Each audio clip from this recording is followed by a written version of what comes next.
Hi hello, എൻ്റെ പേര് അസ്ലം. ഞാൻ ഫാർമസിസ്റ്റാണ്. ലാസ്റ്റ് 2-3 മന്ത്സായിട്ട് ഞാൻ സൗദിയിലേക്കുള്ള ഫാർമസി എക്സാമിന് വേണ്ടിയിട്ട് പ്രിപ്പയർ ചെയ്യായിരുന്നു. ഞാൻ ബിഫാം ആയതുകൊണ്ട് എനിക്ക് ഫാർമസി ടെക്നീഷ്യനുള്ള എക്സാം എഴുതാൻ പറ്റുമായിരുന്നു. അതുകൊണ്ട് ഞാൻ CMED-Tech ഓൺലൈൻ അക്കാഡമിയിലാണ് കോച്ചിങ്ങിന് ചേർന്നത്. ഇപ്പോൾ എക്സാം പാസ്സായി. ജൂൺ 9-നായിരുന്നു എൻ്റെ എക്സാം. 10th നെക്സ്റ്റ് ഡേ തന്നെ റിസൾട്ട് വന്ന്. ആദ്യം തന്നെ നന്ദി പറയാനുള്ളത് എൻ്റെ ട്യൂട്ടറായ മെഹനാസ് മാമിനോടും പിന്നെ CMED-Tech അക്കാഡമിയോടാണ്.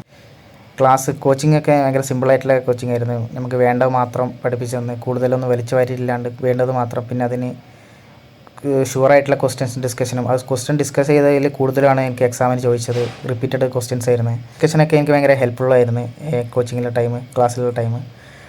പിന്നെന്താ പറയുക, ക്ലാസ് ആണെങ്കിലും വളരെ സിമ്പിളായിട്ടുള്ള ക്ലാസ് ആയിരുന്നു. കൂടുതലൊന്നും നമുക്ക് കൺഫ്യൂഷൻ ഉണ്ടാക്കുന്ന ടൈപ്പുള്ള ക്വസ്റ്റ്യൻസോ അല്ല ക്ലാസ്സോ ഒന്നും ഉണ്ടായിട്ടില്ല.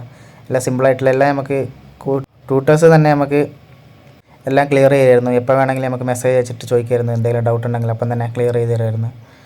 അതുകൊണ്ട് എനിക്ക് ഭയങ്കര ഹെൽപ്ഫുള്ളായിരുന്നു എക്സാമിനെ കുറിച്ച് പറയുകയാണെങ്കിൽ എക്സാം 3 hours എക്സാമാണ്. അതിൽ ബ്രേക്ക് ഉണ്ട്, ഹാഫ് ടൈം ബ്രേക്ക് ഉണ്ട്.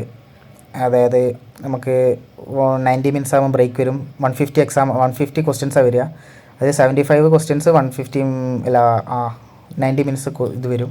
90 മിനിറ്റ്സ് ടൈം കിട്ടും. 75 എക്സാം അറ്റൻഡ് ചെയ്യുക. അതിൻ്റെ ഇടയിൽ ഒരു ബ്രേക്ക് കിട്ടും. എനിക്ക് 15 മിനിറ്റ്സാണ് കിട്ടിയത്. ചിലർക്ക് 30 മിനിറ്റ്സ് ഒക്കെ കിട്ടുന്നുണ്ട്. ഫസ്റ്റ് സെക്ഷനിൽ നമ്മൾ 75 ക്വസ്റ്റ്യൻസ് അറ്റൻഡ് ചെയ്യണം. അതായത് 90 മിനിറ്റ്സ് കിട്ടും. അതിൻ്റെ ഉള്ളിൽ തന്നെ ക്ലിയർ ചെയ്യണം. ആ സെക്ഷൻ കഴിഞ്ഞാൽ പിന്നെ സെക്കൻഡ് സെക്ഷനിലേക്ക് പോകും. പക്ഷേ സെക്കൻഡ് സെക്ഷനിൽ നമുക്ക് ഫസ്റ്റ് സെക്ഷനിലെ ക്വസ്റ്റ്യൻസ് ഒന്നും അറ്റൻഡ് ചെയ്യാനൊന്നും തിരിഞ്ഞു നോക്കാനൊന്നും പറ്റില്ല. അപ്പോൾ ഫസ്റ്റ് സെക്ഷനിലെല്ലാം അറ്റൻഡ് ചെയ്തോ ക്വസ്റ്റ്യൻസ്, എന്നിട്ട് സെക്കൻഡ് സെക്ഷനിലേക്ക് പോകാൻ പാടുള്ളൂ. അപ്പം എനിക്ക് ടൈം മാനേജ്മെൻറ്റ് എങ്ങനെയാണെന്ന് ചോദിച്ചാൽ ഞാൻ അറിയുന്ന ക്വസ്റ്റ്യൻസൊക്കെ ഫസ്റ്റ് ക്ലിയർ ചെയ്ത്, എന്നിട്ട് ലാസ്റ്റ് അറിയാത്ത ക്വസ്റ്റ്യൻസൊക്കെ നമ്മൾ ഫ്ലാഗ് ചെയ്ത് വെക്കുക, അല്ലെങ്കിൽ നമുക്ക് സ്കിപ്പ് ചെയ്ത് വിടാം. എന്നിട്ട് ലാസ്റ്റ് നമ്മൾ 75 ക്വസ്റ്റ്യൻസ് അറ്റൻഡ് ചെയ്തതിന് ശേഷം ഫസ്റ്റ് സെക്ഷനിലെ 75 ക്വസ്റ്റ്യൻസ് അറ്റൻഡ് ചെയ്തതിന് ശേഷം ലാസ്റ്റ് നമുക്ക് എല്ലാ ക്വസ്റ്റ്യൻസും നമ്മൾ അറ്റൻഡ് ചെയ്തും അറ്റൻഡ് ചെയ്യാത്ത ക്വസ്റ്റ്യൻസ് ഇങ്ങനെ സെപ്പറേറ്റ് കാണാൻ പറ്റും. അതിൽ നമുക്ക് ഫ്ലാഗ് ചെയ്തത് അല്ലെങ്കിൽ അറ്റൻഡ് ചെയ്യാത്ത ക്വസ്റ്റ്യൻസ് നമുക്ക് സെലക്ട് ചെയ്തിട്ട് അതിനെ വീണ്ടും നമുക്ക് അറ്റൻഡ് ചെയ്യാം. അല്ലെങ്കിൽ നമ്മൾ ഓൾറെഡി അറ്റൻഡ് ചെയ്ത ക്വസ്റ്റ്യൻസ് വേണമെങ്കിൽ ചേഞ്ച് വരുത്തണമെങ്കിൽ അതും ചേഞ്ച് വരുത്താം. ഇതൊക്കെ ചേഞ്ച് ചെയ്തിട്ട് 75 നമ്മൾ അറ്റൻഡ് ചെയ്യുന്ന ഉറപ്പ് വരുത്തിയതിന് ശേഷം മാത്രം എൻ്റെ എക്സാം അടിക്കുക. എൻ്റെ എക്സാം അടിച്ചതിന് ശേഷം പിന്നെ നമുക്ക് വീണ്ടും എക്സാമിലേക്ക് കയറാൻ പറ്റില്ല. പിന്നെ സെക്കൻഡ് സെക്ഷനിലേക്ക് പോകാൻ പറ്റും. അപ്പം നമ്മൾ ശരിക്കും ഉറപ്പ് വരുത്തുക നമ്മളെ ക്വസ്റ്റ്യൻസൊക്കെ എല്ലാം അറ്റൻഡ് ചെയ്യുന്നത്. നമുക്ക് ലാസ്റ്റ് കാണാൻ പറ്റും നമുക്ക് ഏതൊക്കെ അറ്റൻഡ് ചെയ്ത് ഏതൊക്കെ അറ്റൻഡ് ചെയ്യാത്തത്. അപ്പോൾ അറ്റൻഡ് ചെയ്യാത്തത് നമ്മൾ സെലക്ട് ചെയ്തിട്ട് അത് അറ്റൻഡ് ചെയ്യുക. ഇതേപോലെ തന്നെ സെയിം തന്നെ സെക്കൻഡ് സെക്ഷനിലും ചെയ്യേണ്ടത്.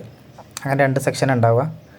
അതിൻ്റെ ഇടയിൽ ഒരു ബ്രേക്ക് കിട്ടും. ബ്രേക്ക് എടുക്കുന്നവർക്ക് എടുക്കുക, അല്ലാത്തവർക്ക് എന്താ പറയുക കണ്ടിന്യൂ ചെയ്തിട്ട് പോവുക എക്സാം. എൻ്റെ എക്സാം ആണെങ്കിൽ ഞാനൊരു ഓൾമോസ്റ്റ് 3 hours എക്സാം ഓൾമോസ്റ്റ് ഒരു 2 hours ഞാൻ ഫിനിഷ് ആക്കിയത്. കാരണം സിമ്പിളായിരുന്നു. എനിക്ക് ഓൾമോസ്റ്റ് റിപ്പീറ്റഡ് ക്വസ്റ്റ്യൻസാണ് വന്നത് നമ്മൾ ക്ലാസ്സിൽ ഡിസ്കസ് ചെയ്തത്. 90 മിനിറ്റ്സ് ഫസ്റ്റ് സെക്ഷൻ 90 മിനിറ്റ്സാണ്, സെക്കൻഡ് സെക്ഷനും 90 മിനിറ്റ്സ് വരും. 90 മിനിറ്റ്സിലേക്ക് ഓൾമോസ്റ്റ് ഒരു ഹാഫ് ആൻ അവർ എനിക്ക് ബാലൻസ് ഉണ്ടായിരുന്നു. ഹാഫ് ആൻ അവർ ഞാൻ വീണ്ടും ക്വസ്റ്റ്യൻസ് അറ്റൻഡ് ചെയ്തൊക്കെ ഒന്നുകൂടിയും റീവാലുവേറ്റ് ചെയ്ത് ഞാൻ കറക്റ്റ് ചെയ്തതാണോ കറക്റ്റ് ആണോ നോക്കിയിട്ട് ഒന്നുകൂടി ഞാൻ ചെയ്തിട്ട് അങ്ങനെ ആ 30 മിനിറ്റ്സ് ബാലൻസ് ചെയ്ത് തീർത്തിട്ടാണ് ഞാൻ എൻ്റെ എക്സാം ചെയ്തത്. Thank you.